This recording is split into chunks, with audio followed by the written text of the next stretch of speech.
Welcome to the City of Pinellas Parks City Council meeting. Our city offers superior parks, premium recreational services, exceptional public safety resources, optimal investment opportunities, and more. Our mayor and city council welcomes you to tonight's meeting.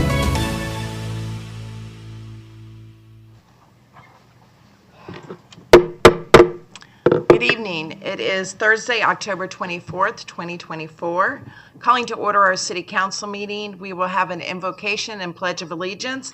Our invocation this evening is being delivered by Father Ken. Please rise if you wish. God our Father in heaven, praise you and thank you for your goodness and for all of your gifts, especially the gift of new life in your Son Jesus. We ask your blessings upon our gathering. May our sharing be filled with your grace and abundant goodness, and be blessed and to bring forth an abundant fruitfulness. We ask this through Christ our Lord. Amen. Amen.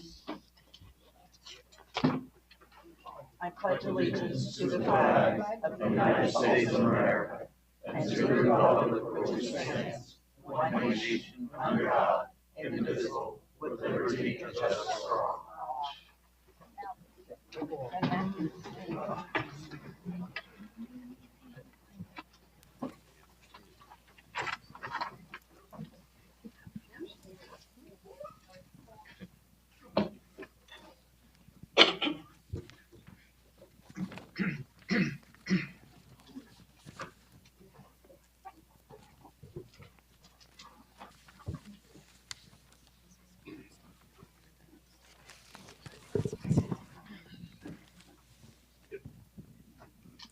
Miss Beverly, can you come up?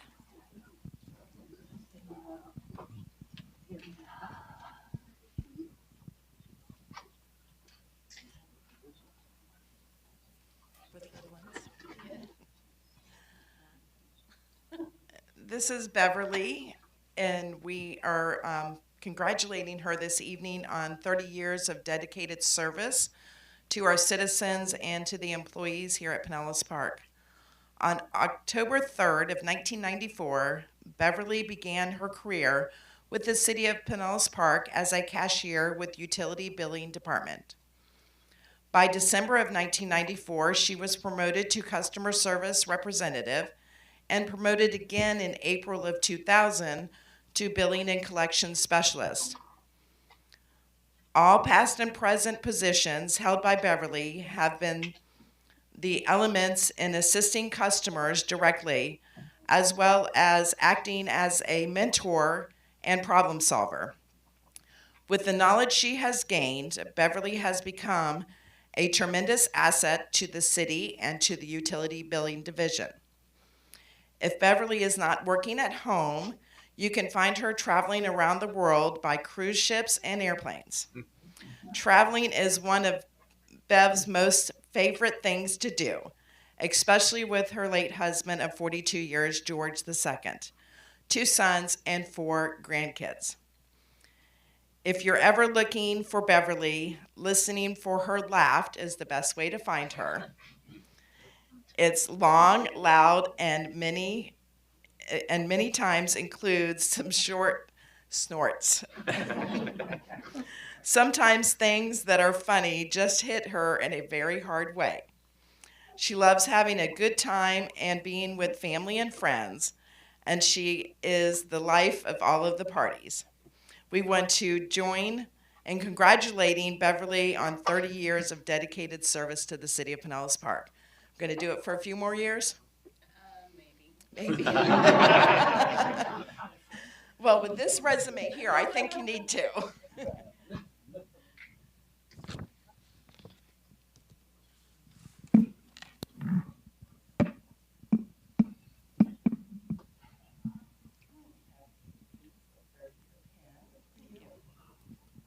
We present this plaque to Beverly in appreciation and recognition of 30 years of continuous and loyal service as of the 3rd day of October of 2024. I want to present this to you and say thank you very much for all of your dedication to the city and it shows also to the employees and to the citizens here in Pinellas Park. So thank you. And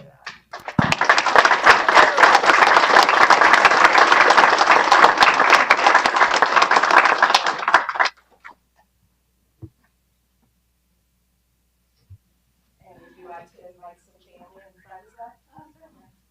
Work family and regular family. Oh, yes.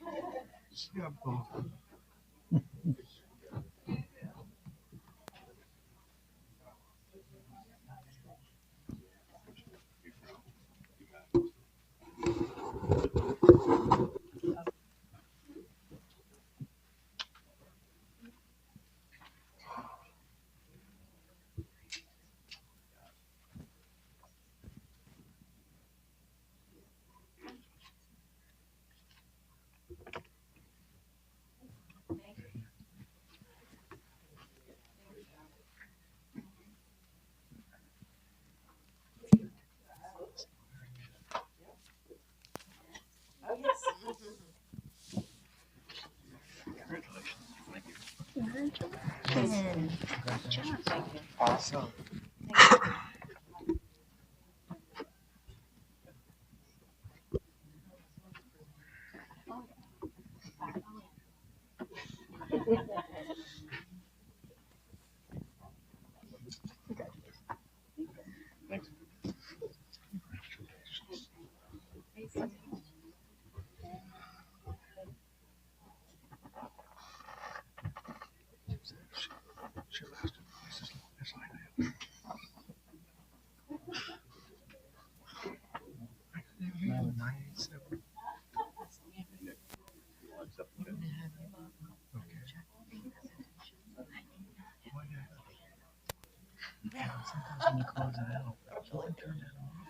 Mr. Bernie Dodd, I am passing the mic over to our Florida House of Representatives who represents the city of Pinellas Park wonderfully up in Tallahassee, to Mr. Bernie.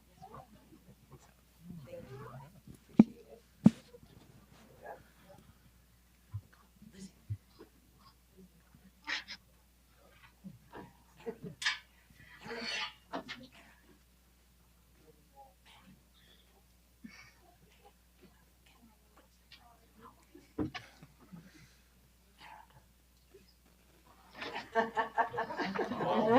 Appreciate it. The whole family, please. Don't make it hard. Good.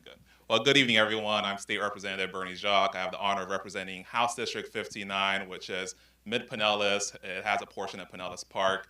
And it's truly an honor to represent you all in the Florida legislature.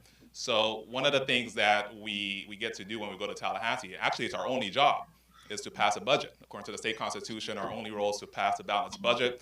And in that budget, we try to get key priorities funded back home in our area, in our districts, in our county.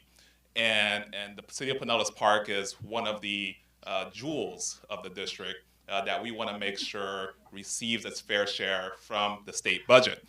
And it's teamwork. So you go up there to Tallahassee, there's no way you can know about every single need. And so I really want to credit the city of Pinellas Park for letting me know about the need here in the city. And one of the needs was the intersection of 60th Street and Park Boulevard to do some road improvements. And we were able to secure $400,000 in the state budget to bring back here to the city in order to make those improvements. I understand that's going to help with the public safety campus and our emergency personnel to get to the south side of Park Boulevard in the city and help with traffic flow. And so we wanted to come down here and do a check presentation. The governor has signed it, so it's official, $400K to the city of Pinellas Park.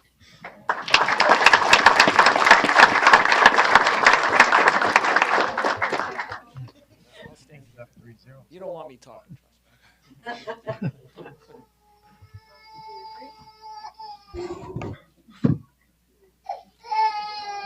Yeah, we want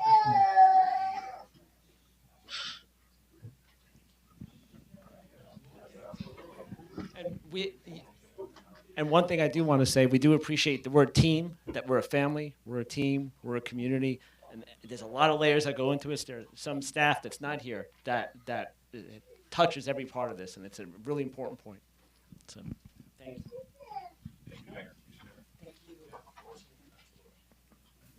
Thank you very much. Need a couple more zeros.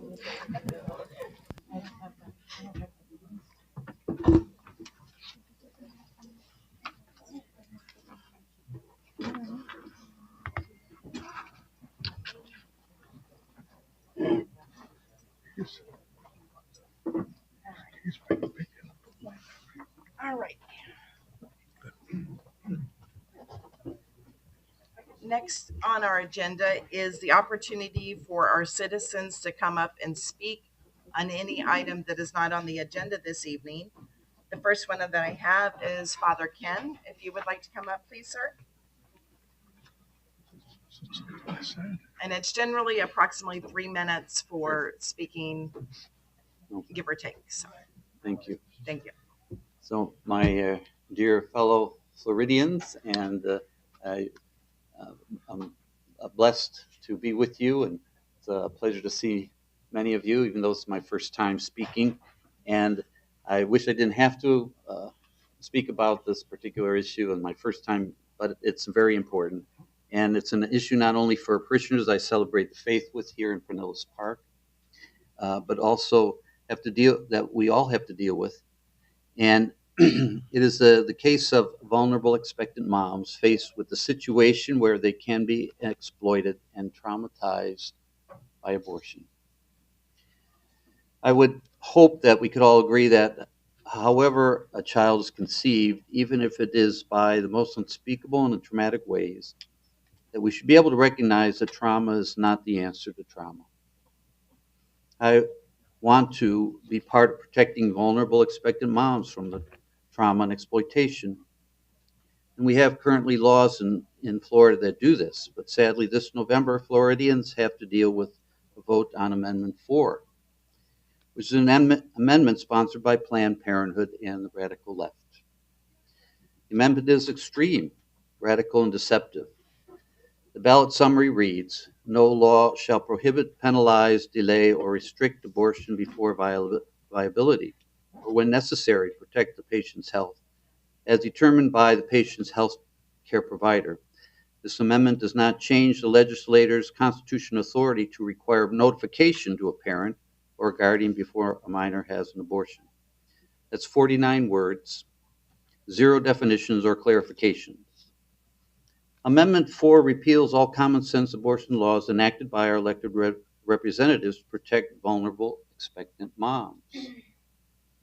Viability is not defined.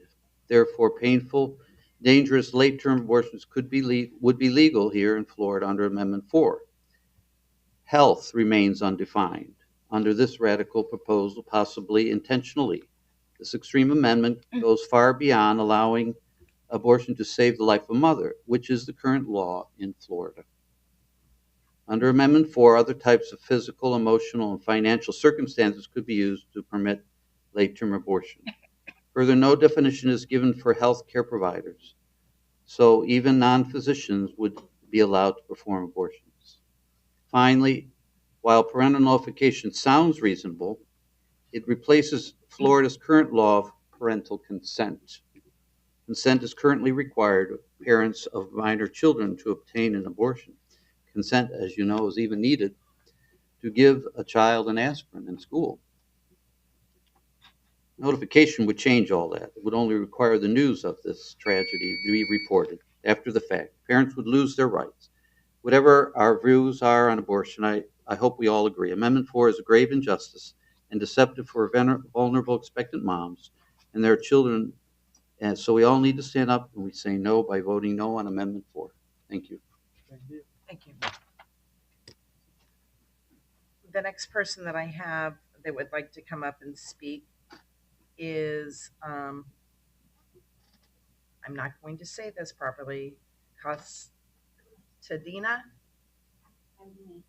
Thank you. I apologize for. That's okay. It's Costadina. And I didn't realize how official this was going to be. And I have been running around doing property management all day. And I'm here on behalf of my tenants as well as my neighbor. So I manage a property over on 61st Street. I don't know if everybody is familiar. I'm sure some folks are. If you live on the street, there's a huge dump site that is across the street from our building. Now, there's not many homes that are actually on this street. There's the Boys and Girls Club, there's the church at the end of the block, and there's probably like there's an apartment complex on my street. I'm a 6-unit property that I manage, and there's like a duplex next to us. So there's probably roughly 20 to 25 actual homes that are being affected by the incredible dump site that is across the street from the beaches. This is all contaminated waste. I went down to the city building. They told me to have compassion. I have lots of compassion. I mean, I'm hosting people and housing people who have lost everything, as many of us have lost a lot. But there's big concern. I mean, you drive on the street and it's a big cloud of dust. You can't breathe. I'm sneezing. I'm coughing. There's dirty mattresses. There's bugs. There's debris flowing into my sixplex. I mean, I have a pile of garbage literally on my newly renovated complex that my client spent, $100,000 to renovate and make it look nice. You can't enjoy the pool. You can't go outside. You can't breathe. I don't know what we're breathing in. I'm going to be bringing all of my tenants and my guests like an air purifier because this is all contaminated stuff, dirty mattresses, furniture, big trucks coming by, taking all of the stuff from the trucks, dumping it in, causing a big cloud of smoke. I'm just trying to figure out what is going on, how long is it going to go on for, what are the ramifications, what's going to happen.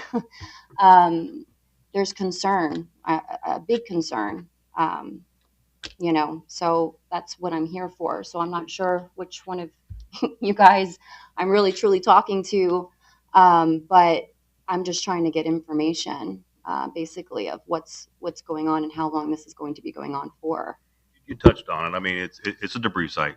We're helping thy neighbor. The city of Madeira Beach had no place to store their stuff, and neither did South Pasadena. Those are certified sites. There's a big thing that goes out there with certifying sites that requires FDEP approval, and it takes a long time to do that. So after the first storm, we have these sites. We figured we're going to help them, and that's exactly what that is. We're working with them to get it cleaned up. We're going to do some stuff with street sweeping and clean the area up in there, but it's going to be that way for a minute. I mean, this is just one of many sites throughout this whole county that are going to look like that for a little while here. We're hoping 90 days, but everybody's in the same boat. So, but because there's been noise complaints. I mean, this is going on 5 o'clock in the morning till at 10 o'clock at night. This is going on for. So it's just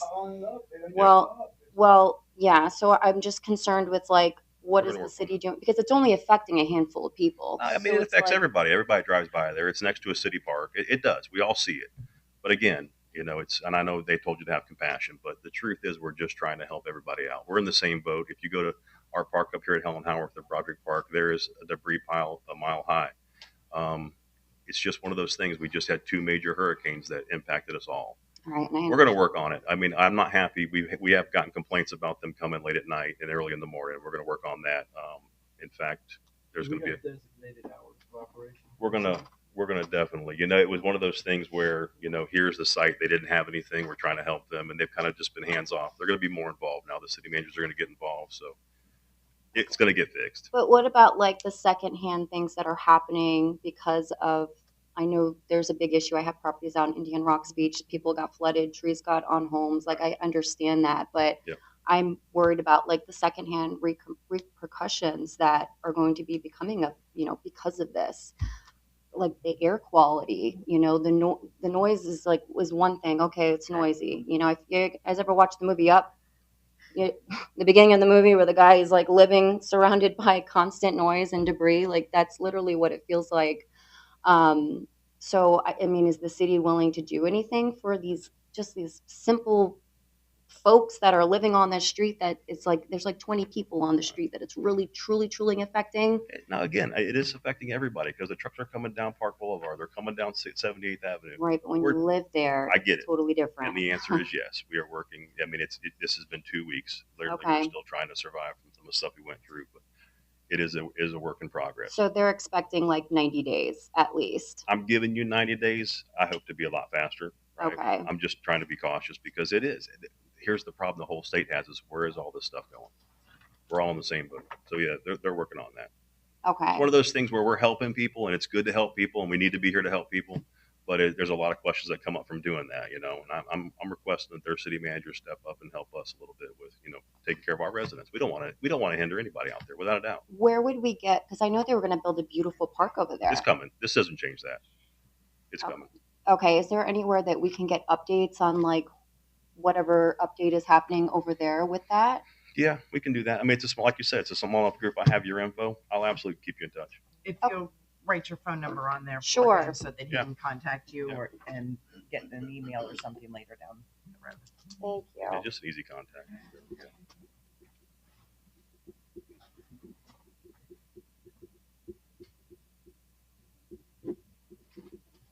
And Bart? Yep. Thank you. Thank you. Appreciate it. Thank you. Thank you. And the next person is Virginia Thompson Havser. Hauser. I bought the broom, honey. Okay. Take your time. Turned 91 there in the hurricane. Can I stand here? Can you hear? Yes, they can hear you just fine as long as I you just can. want everybody to know that the city is doing the best they can. The garbage man coming around, they're picking up the garbage. They're working, give them a bottle of water, thank them. They're doing a good job. And I moved to Florida in 1967. I've been through a lot of hurricanes, but never in October have I went back to back. Never one as bad as Nelson that just went through. It hurt everybody, not just one, everybody. So they should know that it will take city time to clean it up. And I want you to know when I lived in Inglewood, Florida before I moved to St. Pinellas Park. And my first time in Pinellas Park, my sister had bought a house, and I come to visit her, and she had little yellow ducks all around her house. And I said, where did you find those ducks? How did you get them? She says, I went to that little feed mill down by the railroad tracks, and I bought the wrong food. So I got ducks all over the place. So my main point is when I look at Pinellas Park is that little feed mill where it was so cute with the railroad tracks. And Pinellas Park's been very good to me. I have been here all that long. I've had 2 jobs. I worked at Pantry Pride down on 34th and 30th. I was head cashier. And then they closed in 1979 when the big park plaza was built. They dumped all the dirt in front of my house. And then after that, they closed. I went to work at McCory's. McCory's back then was 5 and 10. 5 and 10, yep. What happened to those beautiful days of 5 and 10? But now you can't afford it. It's $50 and $100. I want you to know that my church is Calvary, St. Pete Calvary Church, and they're the most wonderful people. We have the men of arms. We have the purse there, Samaritan's Purse. and they are always out there helping the people when they need help. And you just bless them for they giving their time to the community. They love Pinellas Park, just like Mel Bruno. She's involved in everything. And I love you, Candace. Thank you. Everybody has a say to make the city work. That's why I bought the broom. Get out there yourself and pick up something. I like it. Thank you.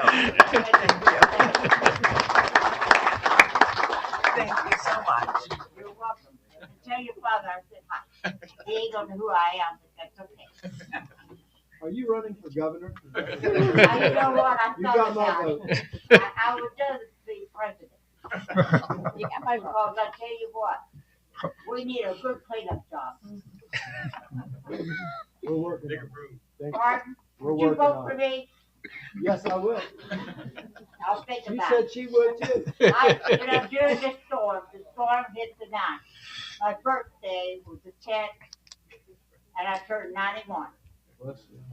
Happy birthday.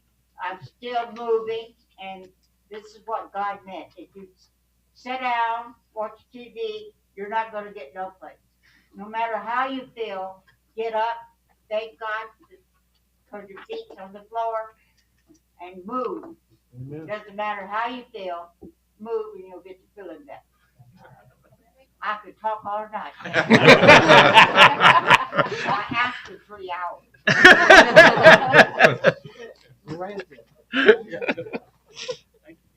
Thank you, hon. Thank you so much, Ms. Virginia. Thank you. Can you come every week? No, I'm not gonna let her. Are there any other citizens that would like to come up and speak on anything that is not on the agenda this evening? I can get up again. You live on 70th Avenue and like 45th Street. Well, you're close, you're very close. Yeah, I know where you're Let's at. go down a little bit further. Yeah. How about, you know where all those condos are, and all the roofs blown off? Mhm. I think it blown off every condo's roof there, something about everything. You live right across the street from the church. That was my sister's house, and that's where all the ducks were. I live 2 blocks down. Okay. It's 41st Street. You don't have to tell everybody where I live.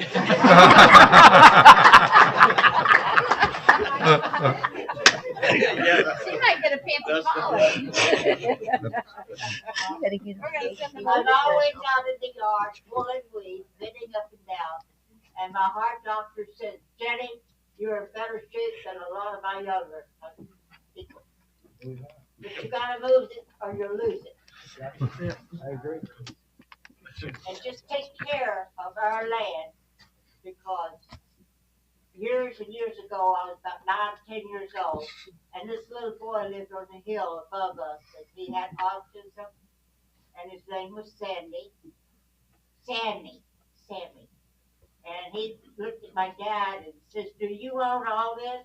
My dad looked at him and said, no, God just let me use it for a little while. So we're all here using the land, so let's take care of it for the next generation, because we come and go, and the land stays. Is that enough, Sandy? Thank you very much, Ms. Virginia. I appreciate it. The next opening, I'll cry again. We might need you to come to a few more council meetings in the future. At my age, Yeah, age has nothing to do with it. that's right. It's up here. That's Well, right. there's nothing up there. We do have a few quasi judicial items, so if you're going to speak on a quasi judicial item this evening, please stand to be sworn in.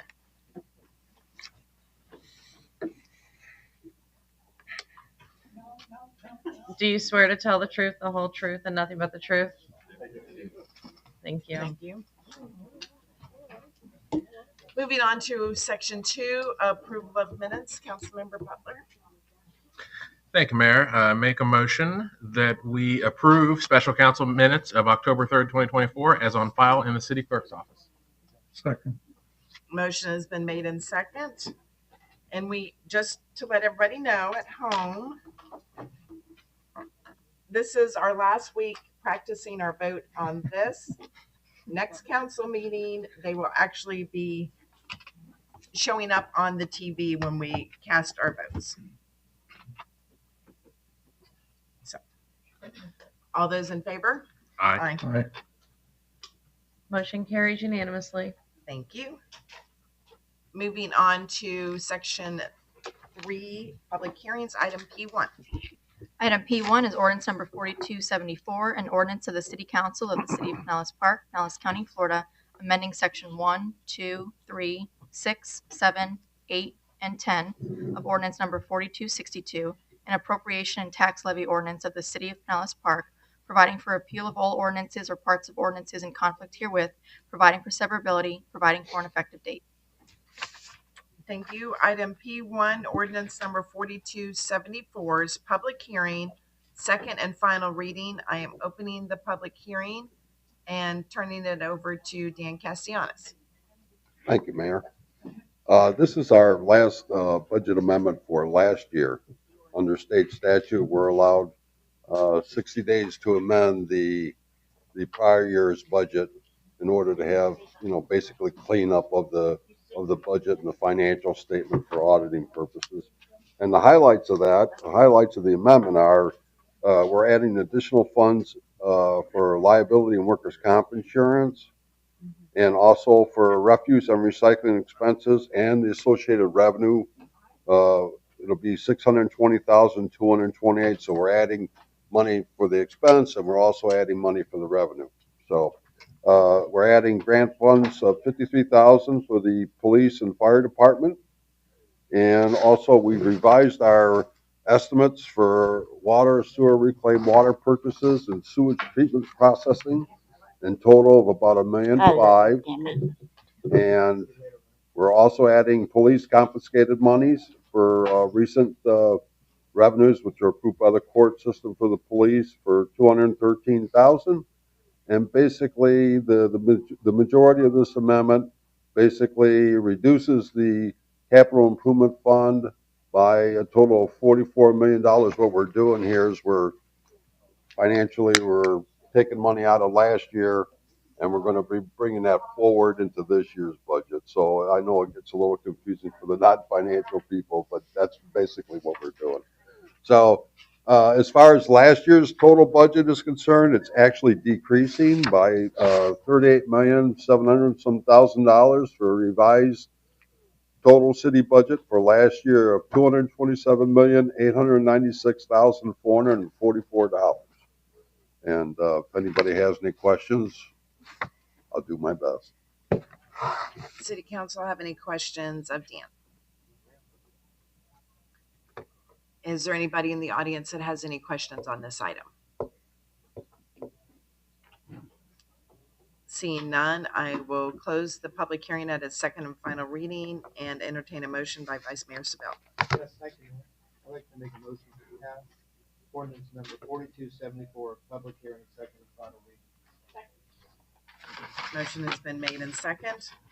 All those in favor signify by saying aye and cast your ballot. Aye. Any opposed? I'm just still trying to find one. Yeah, it didn't show up. It didn't pop up.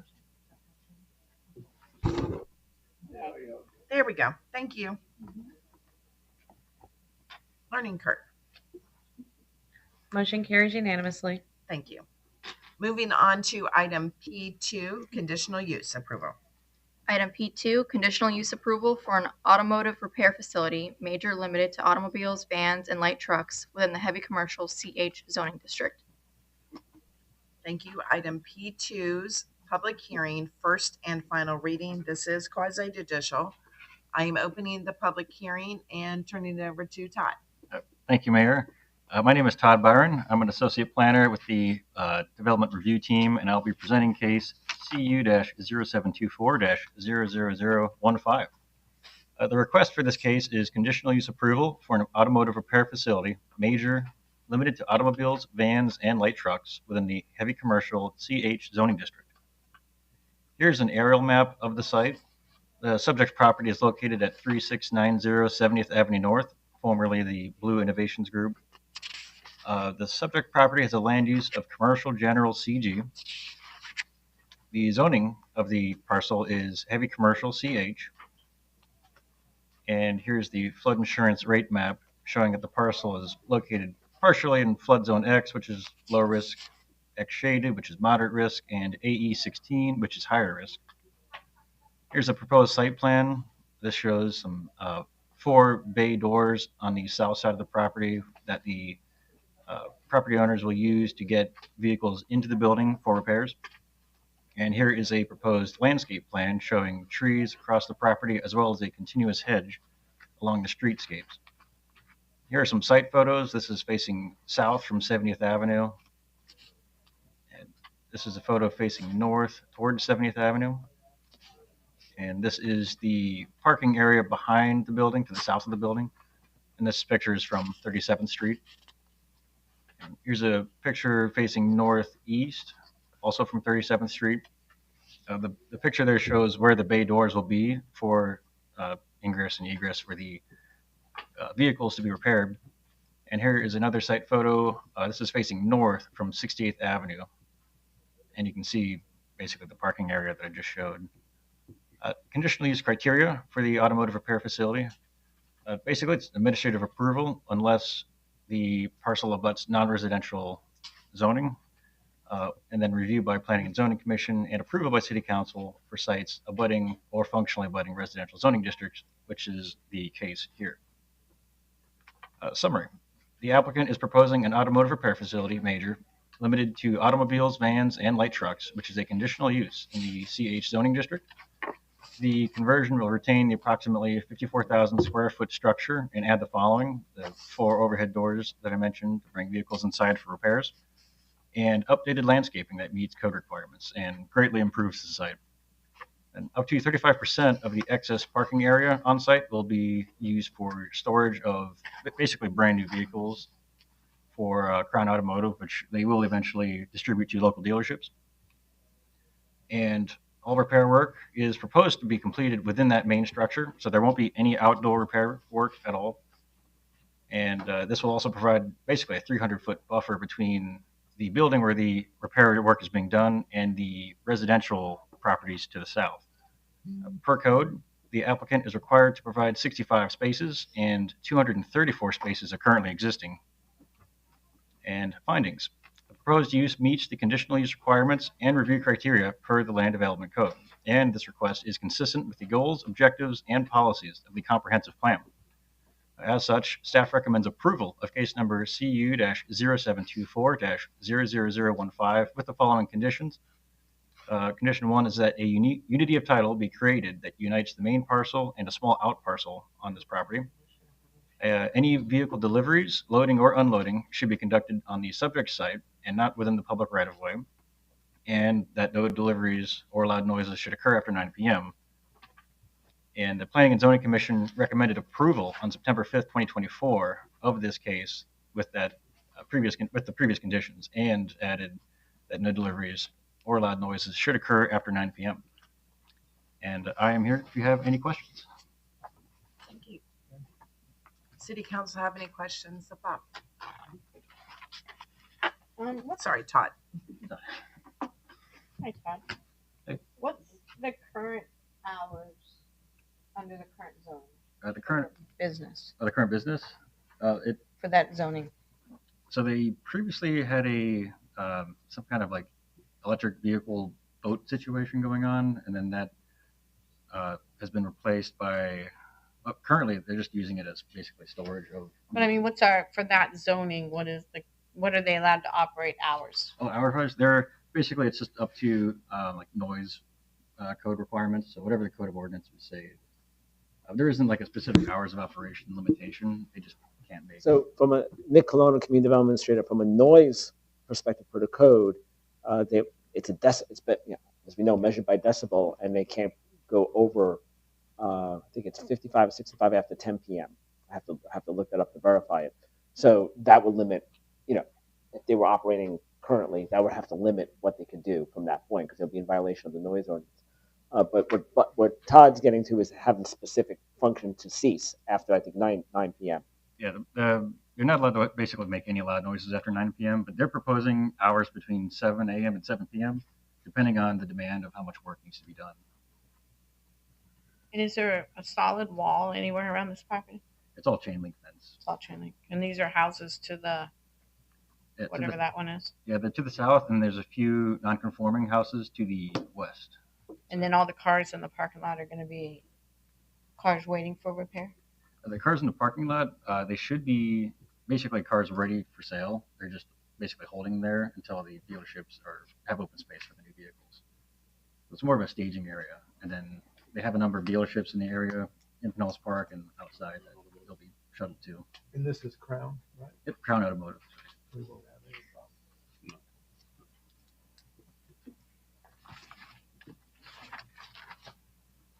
Thank you. Any additional questions for Todd? Would the applicant like to come up and speak on this item? Name and address for the record and whether you were sworn in or not. Daniel Bergen, 15436 North Florida Avenue, Suite 101, Tampa, Florida. Civil on demand, representing Crown Automotive. Been seeing a lot, and doing a lot of Crown projects for probably the last 20 years, since I was much younger. As you know, and this is not our first time here, Crown Automotive is a staple in Pinellas Park. With probably one of the highest employers, if not the highest employer. This is a support facility for their existing dealerships. As you know, the land is of a premium in Pinellas Park, and it's hard to grow within Pinellas Park and get the footprints that you need. They're fortunate enough to find this facility. The real reason why we're here is that in order to do to change from minor to major repair is what we had to address in that issue, and it's more of a contingency for Crown. 99% of the work that's going to be done within this facility is classified as major or minor, but in the off chance that there is some engine work or something that has to happen, Crown wanted to make sure that they're in full compliance with the zoning code, as with everything else. So we went ahead and went through with this process, even though it's technically not part of the business plan. But that is an option that could happen in the future. There is concerns about hours of operation. The standard hours of operation would be 8 to 5, Monday through Friday, with a contingency on Saturday. We requested 7 to 7 for opening and closing practices in case something is running late, or they need to get the site open early so that they're able to start receiving and dispatching repair and serviced vehicles. So it's going to be a normal operation. Repairs are to be done interior, not exterior. All service will be done inside. So the noise issues that could be of concern are going to be non-existent. As we said, most the outdoor storage will either be for employee parking or for repaired vehicles that are on their way out, and temporary storage for maybe some excess vehicles that might not fit on one of the dealer sites, like a new car delivery type situation. The site lends itself very well for on-site offloading, which I know is always a concern. But in this particular location, this is something that we would be able to address. The site's more than sufficiently sized. We have a great FAR relative to what we would need, so we're not crammed in here like some of our older sites. With respect to the adjacent residential, you saw that we have a very nicely positioned pond that is in between us. So I would not imagine that there would be any sort of adverse impacts that would be greater than what was previously existing. And with Crown moving these operations all interior, I bet you they'll probably see some improvement. We're going to be doing enhanced landscaping, which was a big concern. So that's will be coming up. So that'll be a tremendous aesthetic improvement to the site. As with all the Crown dealerships, they want to make sure that it looks like it's part of Crown. So you'll see those enhancements take place here pretty rapidly, as well as job creation, everything else that we all look forward to, when they come into town. And these are high-paying technician jobs, management jobs, supervisor jobs that are needed in the area, and keeping them in Pinellas Park, serving the dealerships in Pinellas Park. So that's always important. We always love working in here. It's always nice to see the same faces from time to time, especially with the processes of where some of the other municipalities would adopt your procedures. Todd did a great job with the application, which is why we didn't need to have an additional presentation to go on top of his, because he did a great job in summarizing what we're doing out there. So it's been tremendous, and appreciate y'all keeping us on the agenda for this week and trying to move this forward so we can get some normalcy back in our city. Here for any questions if y'all have them. Any questions of City Council? All right. Thank you all so much for your time. Thank you. Is there anybody else in the audience that has any questions about this item E2? Is that to entertain a motion, sir? Yes, ma'am. Okay, thank you. I will close the public hearing at its first and final reading and allow Councilmember Butler to make a motion. Mayor, make a motion we approve conditional use 072-00015, public hearing, first and final reading. Motion has been made and second. All those in favor? Aye. Aye. And cast your vote. Do I have to hit another button over here when I do that? Okay. Motion carries unanimously. Thank you. Moving on to item P3, resolution number 24-23. Item P3, resolution number 24-23, a resolution of the City Council of the City of Pinellas Park, Pinellas County, Florida, vacating a drainage/utility easement within 5851 Park Boulevard, southeast quarter of Section 29, Township 30 South, Range 16 East, providing for an effective date. Thank you. Item P3, resolution number 24-23's public hearing, first and final reading. I'm opening the public hearing and turning it over to Todd as well. Thank you, Mayor. Once again, my name is Todd Byron. I'm an associate planner with the Development Review Team, and I'll be presenting item P3 as well as companion items P4 and P5. This is for cases VAC-0124-00004, VAC-0124-00005, and VAC-0124-00006. And the request for these cases is to vacate utility and drainage easements that were retained by right-of-way vacations within the property located at 5851 Park Boulevard. This is the Park Station site. Here's an aerial map showing the subject property at 5851 Park Boulevard, and you can see the approximate location of these three easements that we are vacating. Here's a land use map showing that the land use is Community Redevelopment District, or CRD. Here's a zoning map showing that the subject property is zoned Town Center TC, and a flood insurance rate map. It is in flood zone X as well as flood zone AE. And this is the sketch of the easement being vacated for item P3. And here's the sketch of the easement being vacated for item P4 and the easement being vacated in item P5. Summary. The city vacated the Railroad Avenue right-of-way and retained public easements for utility and drainage purposes. These easements are not required for existing utility assets, and utility providers have provided letters of no objection to this request to vacate. Duke Energy has an easement for their transmission lines that run parallel to the CSX railway parcel, and a new easement is actually being created to extend that further north towards McDivitt Park, though that's not part of this case. There are no other utilities within these easements that are proposed to be vacated. Findings: the request meets the vacation of easement requirements per Section 18-1801 of the Land Development Code, and this request is consistent with the applicable goals, objectives, and policies of the comprehensive plan. And staff recommends approval of case numbers VAC-0124-00004, VAC-0124-00005, and case VAC-0124-00006. And I'm here if you have any questions. City Council have any questions of Todd for this item plus the other ones to come? Seeing none. Is there anybody in the audience that has any questions on this item? So this is for either side of the railroad tracks. Yeah, it's just on the southwest side. Southwest. Yeah, between Park Station and the train tracks. Thank you. And between 59th Street and Park Boulevard, just that small section. Yep. Thank you. Seeing none in the audience, I will close the public hearing at its first and final reading and entertain a motion by City Council. Councilwoman Reed.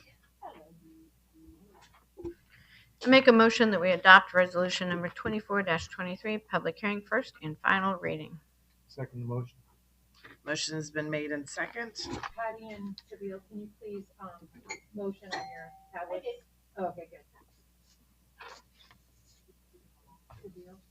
Click your second the motion. Oh. There you go. Thank you. All those in favor? Aye.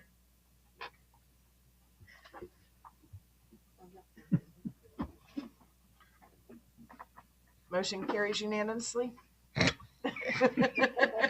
Glad we're practicing. Yes, we're still practicing. There's 2 new buttons this week. All righty, moving on to item P4, resolution number 24-24. Item P4, resolution number 24-24, a resolution of the City Council of the City of Pinellas Park, Pinellas County, Florida, vacating utility easement within 5851 Park Boulevard, southeast quarter of Section 29, Township 30 South, Range 16 East, providing for an effective date. Thank you. Item P4, resolution number 24-24 is public hearing, first and final reading. I am opening the public hearing and turning it over to Todd. Is there any additional information that we need to add?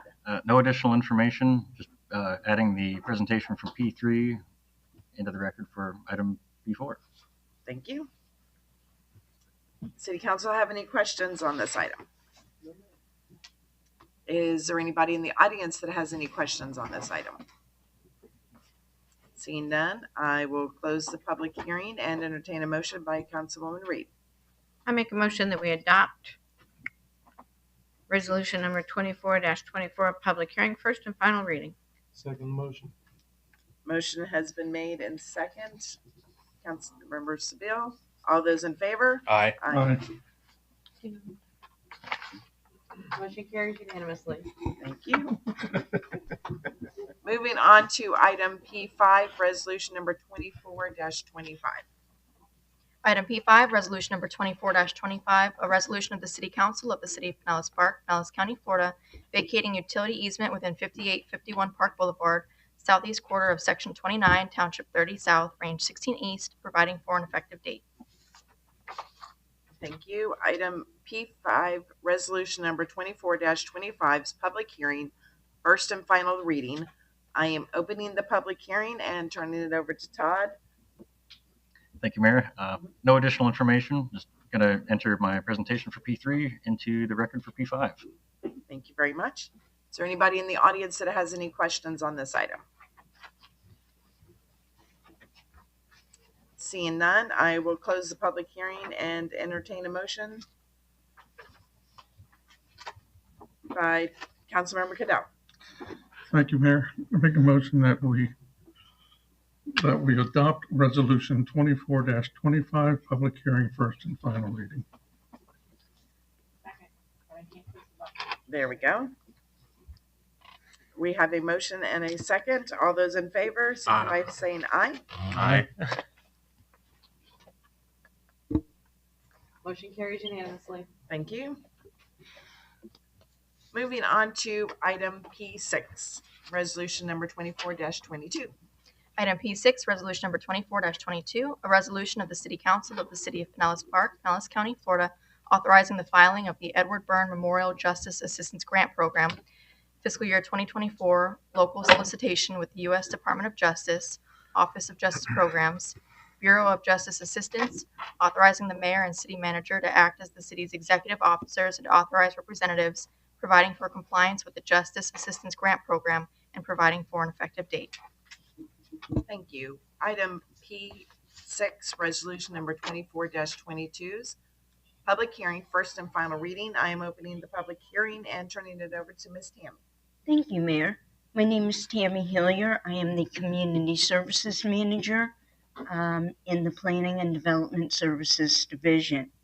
The JAG application is named after a New York City officer, Edward Byrne, who was ambushed while he was on patrol at the age of 22 years old. It is a formula-based program. The JAG grant is the leading federal source of criminal justice funding for state and local jurisdictions and funds law enforcement, prevention and education, planning, evaluation, and technology improvements, crime victim and witness initiatives, and mental health programs. The fiscal year 2024 JAG application, Pinellas Park Police Department will utilize funds in the amount of $14,786,000 to send 6 active assailant instructors to a 2-day comprehensive ALICE training. Instructors will develop skills necessary for conducting local trainings. Funds needed for training, accommodations, and per diem total $7,104. And ALICE is alert, lockdown, inform, counter, and evacuate. The remaining available funds will be used to purchase ammunition needed for training and field operations. The project goals are to provide officers certified training that will prepare them for responding to an active shooter and managing such incidents. Purchase and put into service equipment necessary for the police department's field operations. And there are some trainings our officers. And staff recommends adoption. Thank you. City Council have any questions of Tam on this item? Seeing none. Is there anybody in the audience that has any questions on this item?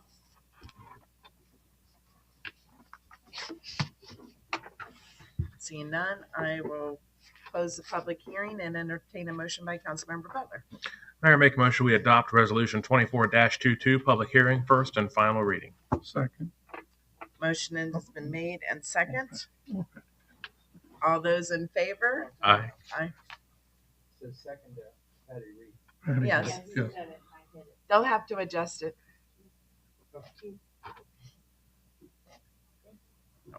Motion carries unanimously. Thank you. Moving on to item P7, ordinance number 4277. Item P7, ordinance number 4277, an ordinance of the City Council of the City of Pinellas Park, Pinellas County, Florida, amending the city's official zoning map by providing for a change in the zoning district from single-family residential estate, RE, to single-family residential, R1, for a certain parcel of land generally located at parcel ID 20-30-16-41724-000-0230, and more particularly described in Exhibit A, which is attached hereto and made a part hereof, certifying consistency with the city's adopted comprehensive plan, providing for appeal of ordinances or parts of ordinances in conflict herewith to the extent of such conflict, providing for an effective date. Thank you. Item P7, ordinance number 4277's public hearing, second and final reading. It is quasi-judicial. I am opening the public hearing and turning it over to Mr. Bob. Good evening, Council. I'll be presenting P7 and P8 together tonight. P7 is a request to rezone from single-family residential estate RE zoning to single-family residential R1, and P8 is a companion LUPA future land use map amendment to change that designation from residential suburban RS to residential urban RU at the subject parcel. Here's an aerial map. The property is generally located northeast of the intersection of 88th Avenue North and 60th Way North. It does not have an address as it's undeveloped.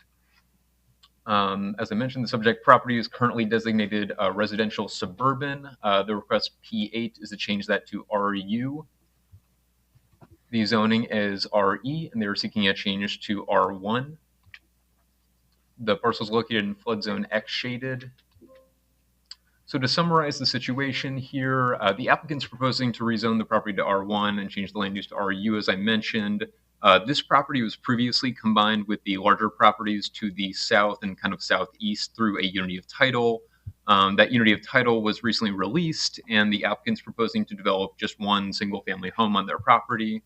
This property does not meet the minimum lot requirements for the current RE zoning after being separated from those other lots. With the proposed rezoning to R1, it will meet the minimum requirements for development.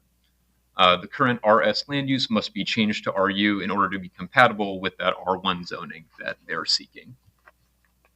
Staff findings are as follows. The requested future land use map amendment to RU is consistent with the existing conditions of the subject property and the surrounding area. The request to rezone to R1 is consistent with the existing conditions in the surrounding area. The requested map amendments are consistent with the goals, objectives, and policies of the comprehensive plan and the regulations of the Land Development Code. Staff recommends approval of both these cases with the condition that all vehicles are removed from the property until the primary structure is built. At the September 5th, 2024 P&Z meeting, P&Z recommended approval of these cases with that same condition. Thank you. Thank you. Councilmember Seville, Vice Mayor Seville, sorry. That's all right. Bob, is the rest of the Tingler property staying RE? Mr. Tingler has not decided exactly what's happening with the rest of his property yet, so we're kind of waiting to hear from him, and then we'll work with him to figure it out. I'm glad for Mike. And I should mention the applicant is here if you have any questions. We did get rid of one of the vehicles. Nice. Does City Council have any questions, Bob? Is there anybody in the audience that would like to speak on this item?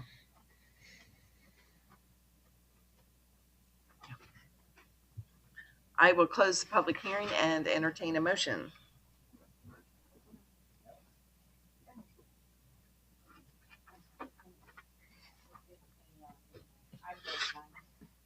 Push the button down here. I make a motion that we pass ordinance number 4277, public hearing, second and final reading. Second the motion. Motion has been made and second. All those in favor? Aye. Motion carries unanimously. There we go. Moving on to item P8, ordinance number 4278. Item P8, ordinance number 4278, an ordinance of the City Council of the City of Pinellas Park, Pinellas County, Florida, amending the city's official land use plan map by providing for a change in the land use from residential suburban RS to residential urban RU for a certain parcel of land generally located at parcel ID 20-30-16-41724-000-0230, and more particularly described in Exhibit A, which is attached here to and made a part hereof, certifying consistency with the city's adopted comprehensive plan, providing for repeal of ordinances or parts of ordinances in conflict herewith to the extent of such conflict, providing for an effective date. Thank you. Item P8, ordinance number 4278's public hearing, second and final reading. It is also quasi-judicial. I am opening the public hearing and turning it over to Bob to see if there's any additional information. Nothing to add, just like to enter my presentation in the record for P8 as well. Thank you. Any city council members have any questions on this item? Is there anybody in the audience that has any questions on item P8? Seeing none, I will close the public hearing and entertain a motion by Councilmember Butler. Mayor, make a motion we pass ordinance number 4278, public hearing, second and final reading. Motion has been made and second. You guys are getting the hang of this. All of those in favor? Aye. Motion carries unanimously. Am I supposed to hit the button? Or Before I begin, item P9 and item P10, I do have a conflict. I have filled out the proper forms. So all I will be doing is turning it over to the city attorney for you to read. Thank you, Mayor. And if you could just confirm the nature of the conflict. I work for Hushkavahi Northside Engineering, and they are the ones that are presenting to City Council. Thank you, Mayor. Item P9 is preliminary site plan approval for a new 20,041 square foot warehouse structure at 12280 75th Street North. Thank you. Item P9's public hearing, first and final reading. It is quasi-judicial. I am turning it over to Bob. Hello again. I'll be presenting P9 and P10, PSP-0824-00007 and WAV-0824-00004. The PSP request, P9, is a request for preliminary site plan approval for a new 20,041 square foot warehouse structure. And the WAV P10, that is a landscape waiver request to reduce the Type D buffer wall height requirement from 8 feet to 6 feet. Here's an aerial map of the site. The subject property is located at 12280 75th Street North. You can see there are two existing buildings towards the north side of the property. The proposed development would be towards the south side in the vacant area. The subject property is a future land use designation of IL. The zoning is M1, light industrial. The subject property is located in flood zone X, a low risk flood zone. So a summary of the PSP being requested here. The applicant plans to build that 20,000-ish square foot warehouse on the south side of the property. As I mentioned, the property is currently developed with two structures in the north half. The proposed warehouse would be on the vacant, undeveloped portion to the south. The applicant does plan to replat to split the property into two lots. So this development would be on its own lot to the south there. Per code, the reason why we're here today, development in the M1 zoning district that abuts or functionally abuts residential zoning does require a preliminary site plan approval. You could see in that previous map, but to the south there is an RPUD, a single family home neighborhood. The applicant's proposing several enhanced buffer and screening measures to mitigate impacts on the adjacent residential properties, which are required and they are proposed to be met. To summarize a bit more on the landscape waiver itself, so due to that residential zoning to the south, the typical code requirement for the landscape buffer would be type D. One of the type D requirements, in addition to a certain amount of trees, hedge, things like that, is typically an 8-foot solid wall. You can see a little bit in the image here to the right, there is an existing 6-foot tall masonry wall there. It's been there for many years as far as I can tell. The applicant simply wishes to maintain that 6-foot wall. Staff reviewed the request. Like I mentioned, that current wall has provided screening from those properties for many years. Ample landscaping that I will show you is proposed along that south property line. So they are more than meeting the landscaping requirement along that property line. It's just the wall request here. And the proposed site layout orients all of the industrial activity away from the residential areas and towards the north. You can sort of see that here with the parking spaces, kind of access to the building mostly from over here. We have a loading space, again, oriented towards the north, and then really nothing on this side near the residential, as well as quite a bit of landscaping being proposed here. And that 6-foot wall will remain. Staff findings are as follows. The proposed use meets the intent of the M1 zoning district per section 18-1524 of the Land Development Code. Staff finds that the requested landscape waiver will create no adverse impacts on neighboring properties, and the requests are consistent with the goals, objectives, and policies of the comprehensive plan and the intent of the Land Development Code. Staff recommends approval of both of these cases. I know the applicant is here if there are any questions as well. Does City Council have any questions of Bob on this item? Councilman Butler. Thanks, Mayor. What's the nature of the business? Like the applicant can probably speak to it. I know that the existing business, sorry if I mispronounced, Deco Mesh, right? Plastic fabrication. Okay. Thank you. Councilwoman Reed. How big, tall is this building? I don't know if you provided elevations yet, right? Or, okay. I think it's gonna be 20 feet on the So yeah, well within the code, what the code So like requires. is that like 2-story building? Yes. The height will be 20 feet. Excuse me, Mayor. I know. You both know better. We were asking Bob questions. Yes. So I'm sorry, I oriented to him. Okay, so at that point in time, may I have the two of you come up, state whether you've been sworn in or not, and then answer questions, please. Hello?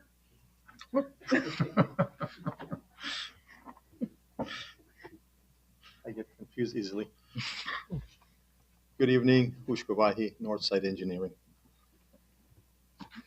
So the maximum height allowed. I'm sorry, I have been sworn in. I'm sorry. Northside Engineering, 300 South Belcher Road, and with me, Rob England, with England Brothers Construction Company. So if there's anything that I cannot answer, I'm going to ask Rob to join me and answer that question. So as far as the height's concerned, the maximum height allowed is 40 feet, but we are building 20, one-story building. And then the wall will be maintained Yes. to where, because that is the residential side, and I get it's a solid building, but. The wall is technically Pine Brook. And you were sworn in as well, correct? Okay. You were sworn in as well? Yes. Okay. Just a minute ago. Yes, thank you.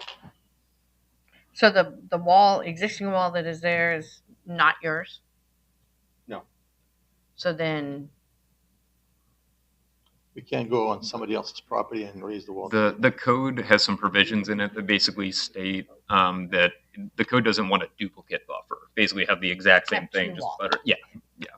There is actually a wall all along that Right. neighborhood abutting the industrial area. But if it falls down, it belongs to the neighborhood. They're the ones that put it in. We have put it back up.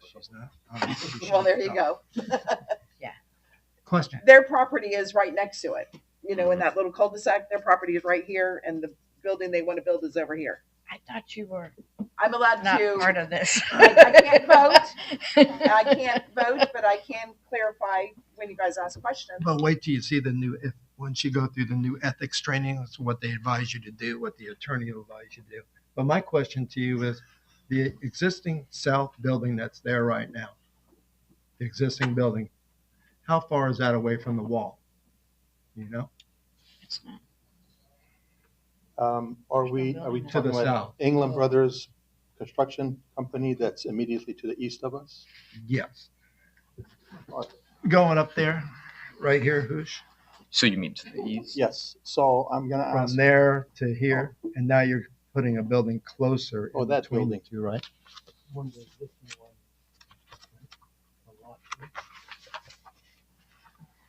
Talking about the existing building right here. Yeah.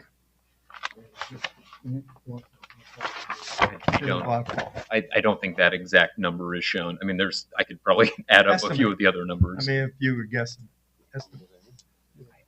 How big is that new building? What's the dimensions of it? It's 20,041 square feet. How far is that going to be off the wall?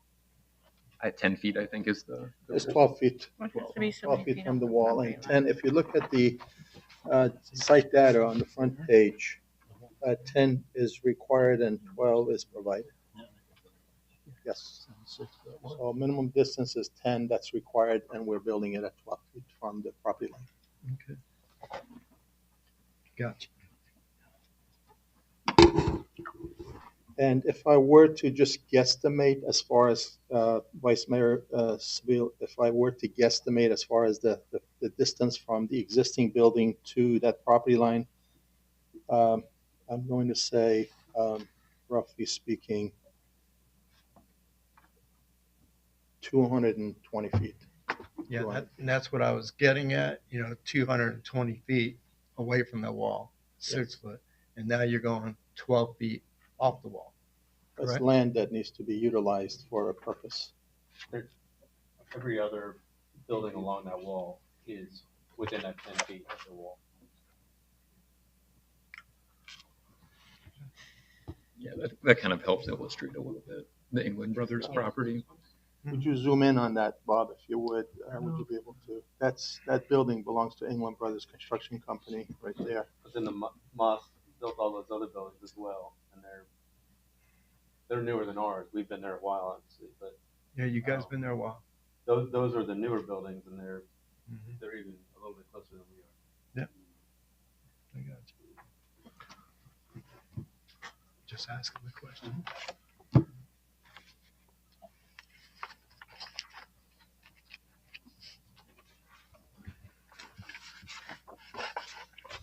Vice Mayor Spill, do you have any additional questions? No, ma'am, that was it. They answered it. Thank you. Oh, sorry. I'm just going by lights. Too many Is there buttons. Any other council member that has any questions? So ultimately with this, I mean, what kind of noise is going to be produced out of this building? And I only ask because we dealt with a little bit further, that's going to be to the east. There was some noise back there butting up to those, and this building is going to be obviously just about as close as the others, a little bit further east. So this is going to be primarily warehouse for stock and stuff. At this point is what they're planning on doing. They do all their manufacturing in the other two buildings. And it's all inside the building, nothing outside. Yes, correct. Yeah, the other one we had though was like vibration also. Wasn't even noise, but I'm good with that.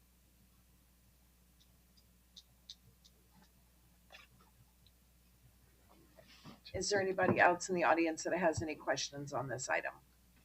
Thank you.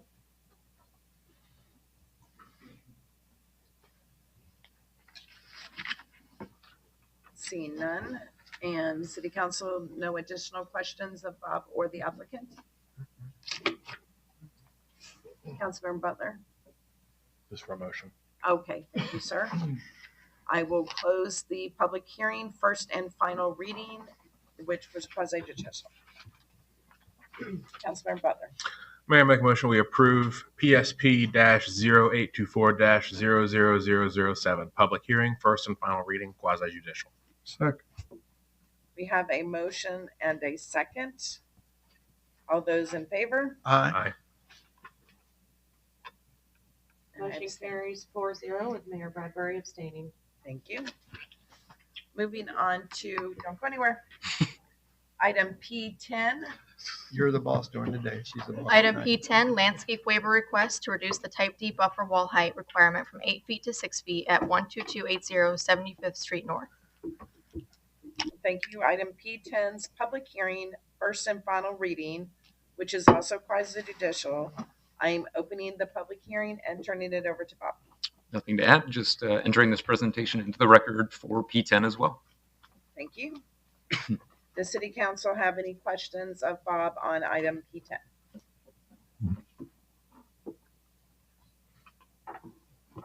Councilman Butler, any questions? Sorry. Okay. Is there anybody in the audience that has any questions on item P10? Seeing none.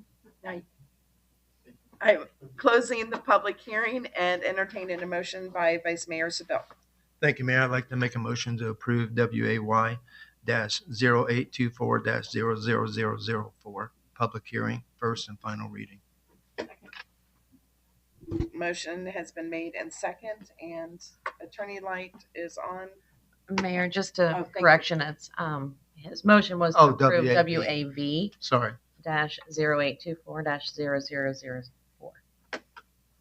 Thank you. And we have a motion and a second. All those in favor? Aye. I abstained. Motion carries 4-0 with Mayor Bradbury abstaining. Thank you. Now moving on to section 4, consent agenda item C1. Item C1 is approve the reappointment of Mr. Ed Taylor to serve on the Pinellas Park Water Management District Board of Directors for a term to expire on October 31st, 2027.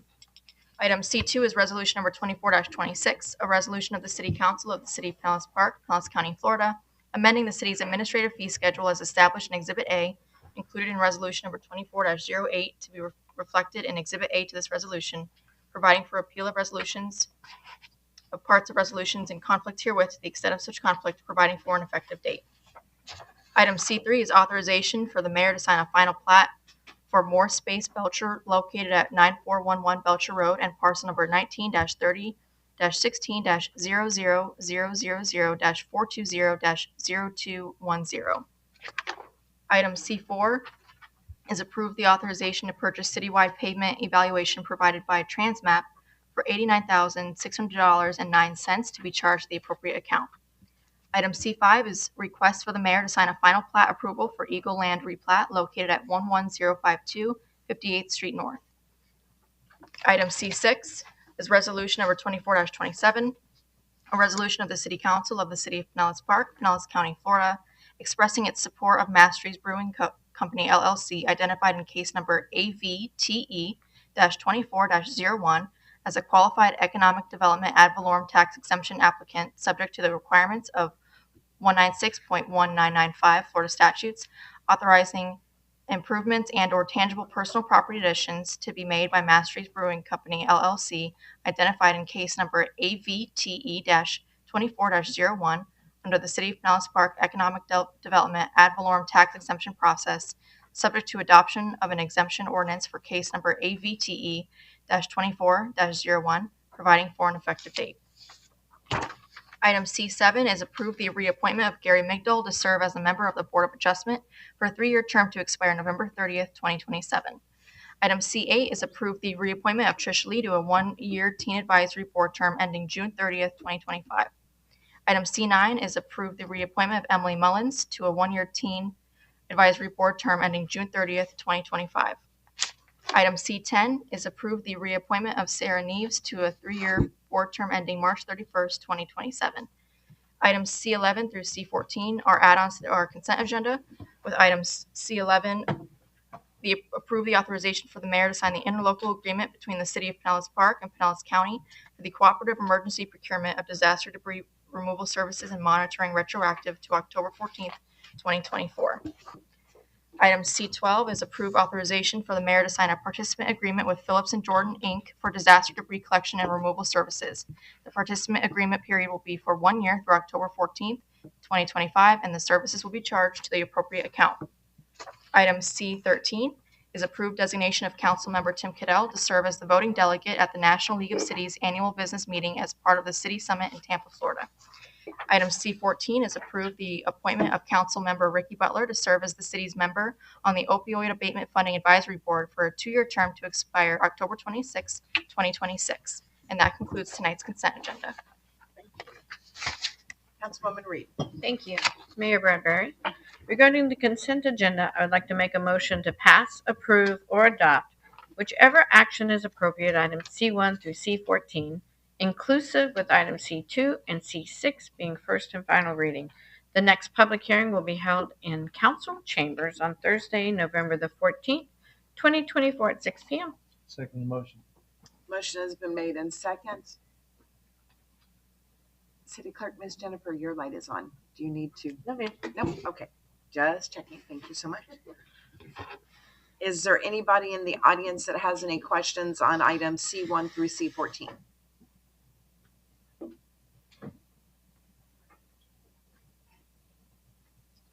Seeing none. All those in favor? Aye. Aye. Motion carries unanimously. Thank you. We do not have any regular agenda items, so at this time, we will be turning it over to council members. Councilmember Butler. Wow. You're throwing us off, changing the. I like it, but no, just I feel like the same thing we all really said last time was just how incredible it is the work that city staff has been doing through 2 storms now. Just really impressive. I spent some time in and out of the EOC for Milton, and it's just really unbelievable what we all kind of accomplished when we worked together. I know that some folks that came tonight, may disagree. There are certainly some inconveniences there, but staff, whether it's public works, fire, police, just everybody, really incredible contributions the last month. Really, it's been crazy. It is Florida City Government Week, as recognized by the Florida League of Cities, which is appropriate because that's all about engaging residents to come talk to us about various things happening, which happened tonight. As well as highlighting the work our staff does. So it's really appropriate that falls right now for what we've been going through. Other thing I have to add, 51st Annual Pinellas Park Christmas Parade, Saturday, December 14th, 6 p.m. Learn more, register at celebrate.pinellaspark.com. Thank you. Mr. Tim. Yes. Yeah. Ditto to all of that except the parade thing. What did he say? I just want to mention that it was mentioned by the city manager earlier that we are involved not only in all of the work that we're doing in recovery here, but we're also helping our neighbors and some of the other cities that don't have the time, the people, the resources that need to do that, so that we can keep our whole area looking nice and getting everything put back together. And it has been impressive as you go around now to see the trucks from all of the different companies from all over the place that are here working on restoring power and cable and all of those other things that we need in the area. And it's this type of an event, unfortunately, that brings us together and shows the good part of of our communities and what people are capable and willing to do when they need to. And I just want to call that out. Vice Mayor Seville. Oh, well, thank you, Mayor. I know the first half of the meeting was much more eventful, much more fun. And I wish that lady with the broom would come back every 2 weeks. Because, you know, she had a lot of enthusiasm and she spread nothing but positivity. And I'd like her to drive around with the city manager to check on the crews doing today, and she can get after those guys with the broom. But no, it's been a great night. Father, thank you for coming, giving the open prayer. And, you know, our staff, nobody can pass our staff. We got incredible staff, from the police officers, firemen, to the phone operator, the dispatcher. I mean, fantastic people we have here, and I'm just glad to be part of it. That's it. Your turn, Miss Patty. My turn. Yeah. Ditto to all that except for the parade.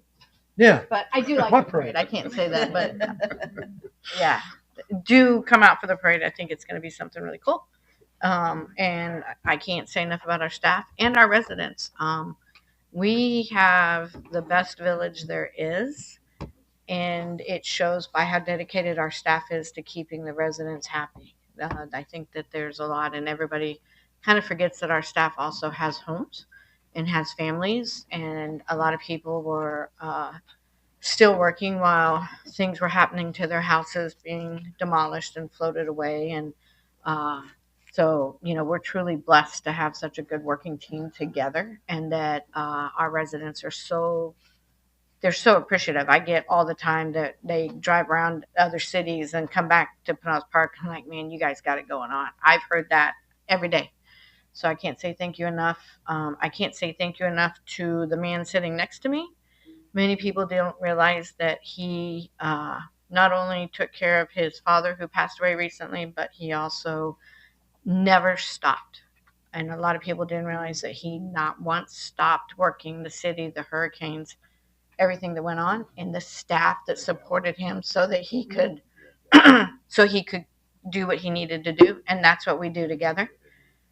So yeah, I knew that was coming, but a lot of people just didn't realize what was going on behind the scenes. But it never stopped, and he you know, helping the other cities and everything that's going on. It just makes me more proud to be able to do what we do, sitting up here for the citizens that are so grateful for everything that happens here. So thank you. Okay, before I get hit with a gavel. But yeah, that's all I got. Into all the families that supported the staff that helped our residents. Thank you so very much. That's it. City staff. I'm going to let Lana talk about the rodeo. I'm very excited for. Yeah, so with all the stress that we've all been under for the last few weeks with the storms, hopefully we have some events that might bring a little bit of joy and relief to our residents and bring a smile to their face. I know that one of the most cherished events, our Halloween treat trail, that is coming to England Brothers Park on October 31st. It begins at 6, and it is a really fun time. I mean, the kids just line up. I mean, thousands of kids. So that's exciting. And then November 2nd, we have the first Saturday Art Walk in the Pinellas Art Village. But we also have our annual Public Works Barbecue and Rodeo event at England Brothers Park on November 2nd. That begins at noon. We have a great band lineup. We have great cookers. We have a great rodeo with lots of vendors. So it's really a fun time. We still have availability. If there's folks that want to be a cooker, you can sign up. Information is on our Facebook and our website. A reminder, when we're all tired after a long day of barbecue and rodeo, daylight saving times kicks in and gives us an extra hour. Time's going to fall back on November 3rd. And then on November 11th, it will be Veterans Day. So our facilities will be closed in observance of that. And then the Sacred Heart Fall Festival, that was moved due to the storm. It had to be moved to November 13th through the 17th. But it is happening. And it's happening, it starts on November 13th. Election day. Oh, November 5th, Election Day. Please get out and vote. That's very, very, very important. If you don't vote, you can't complain, right? That's all I have. Awesome.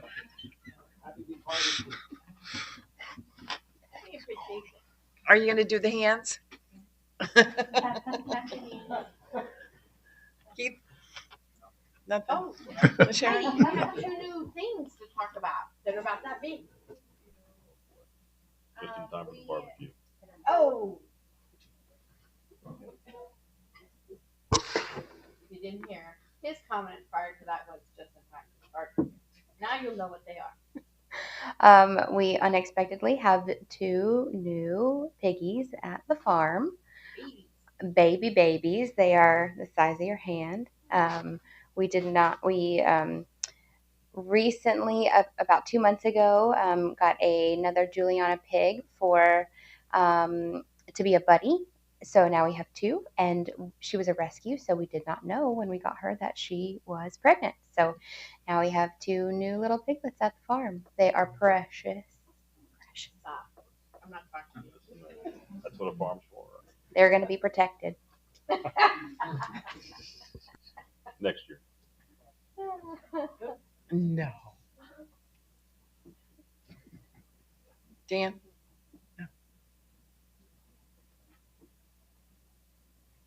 No. No. Nothing? Yes. That's a great word. 2 words. And remember how to drive. Drive patiently, have patience, be courteous. Remember the octagon is a stop sign.